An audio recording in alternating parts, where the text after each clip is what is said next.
Get in there. What's up everyone, I'm Jordan, welcome back to my channel. And as you can see behind me, we're at this lovely lake, hopefully gonna catch some pike using some dead baits. And yes, I know, for all you lure anglers out there, dead baiting can be a bit boring, I get it. But I'm gonna be as mobile as I can, going to try and fish basically every single swim that this lake has to offer. I'm on Lake A here at the Broome Pits complex. Here in the UK, we've had loads of rain. I think there was a post on Instagram that I saw, and it was like it had rained every day since the start of 2026. So a lot of the rivers have been flooded.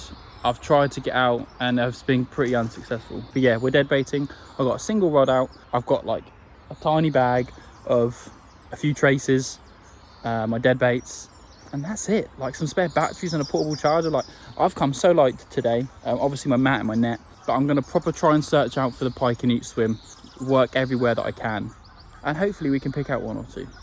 Obviously to get that one, that's always the first struggle, but then after that, anything's a bonus. The honkers are going over. But I do love pike fishing with a float. There's no greater feeling, I think, that when you're pike fishing, just to see that float just suddenly twitch, especially when you've got a dead bait on. If you've got a live bait, you know it's bobbing around doing whatever. But with a dead bait, that float sits so flat on the surface that as soon as you start getting any interest, oh yeah, that gets the heart pumping big time. So hopefully the next time I want to see you guys, we'll have a fish on the bank.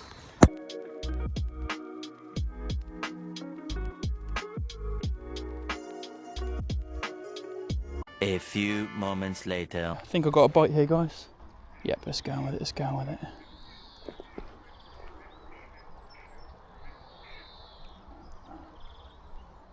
Let's dropped it. No, it's not.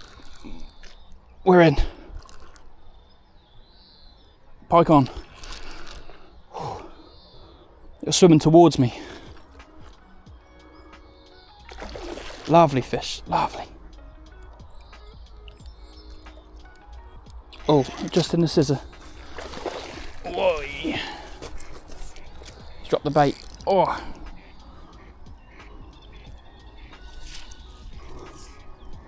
So in your little guy, but he, oh, not in yet. Gets in there. I think I've been fishing for a total of about an hour now.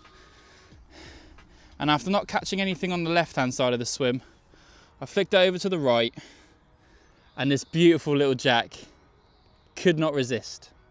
Could not resist. He swam towards me. I thought I missed it, to be fair. But yeah, he is a stunner. He is a stunner. What a great way to start the session. Hopefully there's some more things to come. But when you catch that first fish, it's a weight's lifted off your shoulders, isn't it? So we'll get him a bit more rested. We'll get a nice release. And we'll stick around here for a bit longer. But if not, we'll be on the move. So good. Thank you, Mr. Pike. Well, guys, that is target achieved, really, you know. Annoyingly, it spat the small roach dead bait out, but it's fine, I've got plenty. I'm not using the biggest baits, to be fair, today. One, because I didn't go to the shop to get any. So this is all I had in the freezer, but not after the biggest fish, really. I'm just after a bite. And if they come like that all day, who cares, you know? Who cares? I'm really happy that this swim produced a fish. It just looks proper pikey, like down in this little, just off the beaten track, and oh, I don't know, it just looks the part, you know? I'm gonna flick this dead bait back down there, probably give it another half an hour, and then we're off to the next spot, but come on! Well, what a buzz that was to watch that float just start to twitch. I never really know how long to give a pike when it takes the bait. There's so many videos of underwater footage, like the Ginger Fisherman. His video stays in my brain. Like he had a camera set up by a dead bait with a float, just like I have. And for a while, there was no indication on the float whatsoever. And the fish had already taken the bait. I normally give it about 10 seconds before I like wind in and set the hook. Because I'd rather lose the fish than it be a really deeply hooked fish. I've got the tools with me to cut barbs and cut hooks and whatnot, but if I can prevent that by not leaving the bite as long, it's fish safety and I'm not losing loads of traces and snapping off loads of hooks. But that fish was hooked right in the scissor. Both trebles were so easy to get out. apart from when it decided to do the death roll in the net. But it's the first fish of the session. Hopefully that's a sign of good things to come, and hopefully it's not just the only fish that I catch in the session.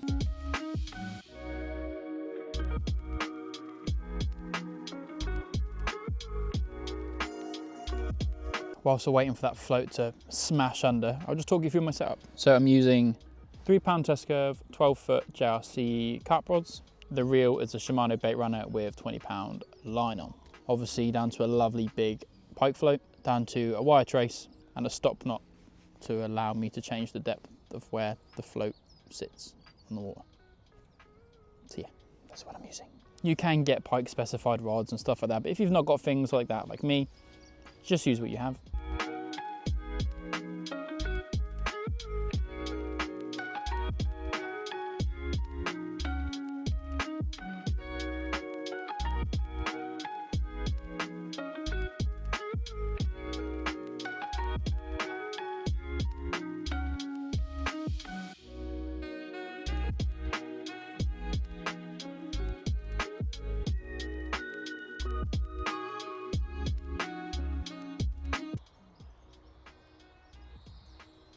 Yep, look at that.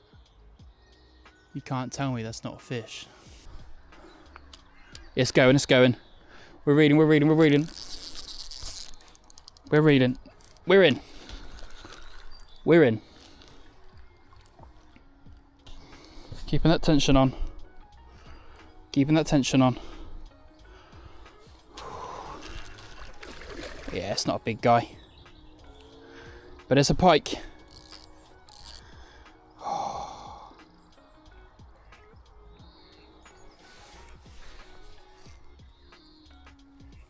It's a pike.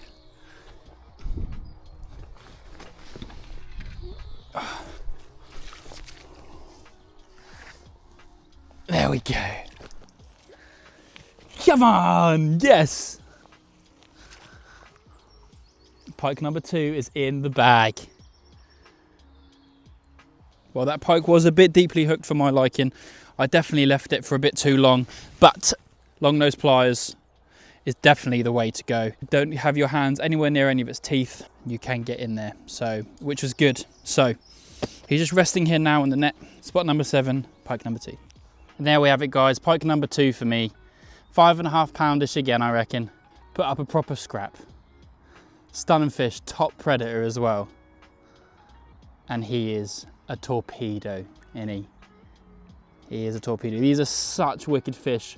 Awesome markings on them as well. So happy to have a second one as well, which is always good. I thought I'd used everything up on that first fish, but it's definitely good that we've got another one. But we'll slip this guy away, make sure he kicks off nice and strong, and we'll move on to the next swim.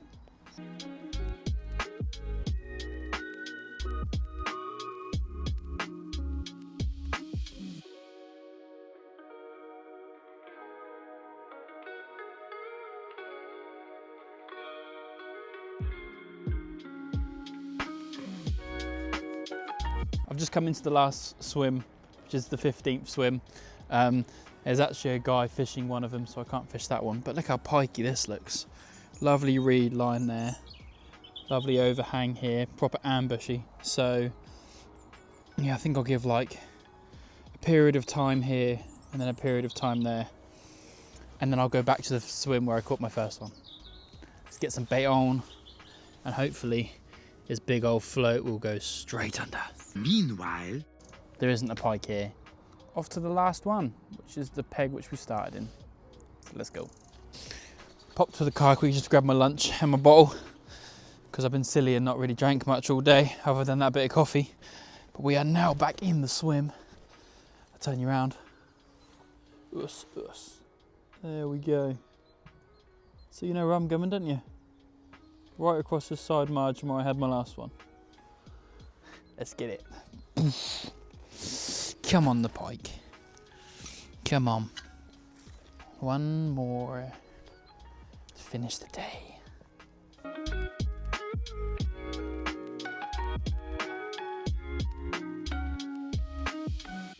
Well guys, I think that is going to be the end of this video. We've had a great day. We've caught 2 pike using dead baits on this lovely lake. and it has ended up being a beautiful evening. Look at that stunning sky. Guys, if you have enjoyed this video, please drop us a like and a comment. And if you're new here as well, please consider subscribing. It's easy, it's free, and you can subscribe for more content, which is definitely going to be coming in the future. Let me know how you guys have been getting on as well pike fishing this season. Tap this video to watch me catch some pike on some lures, and this one here to subscribe. And we'll see you guys on the bank very soon. Peace.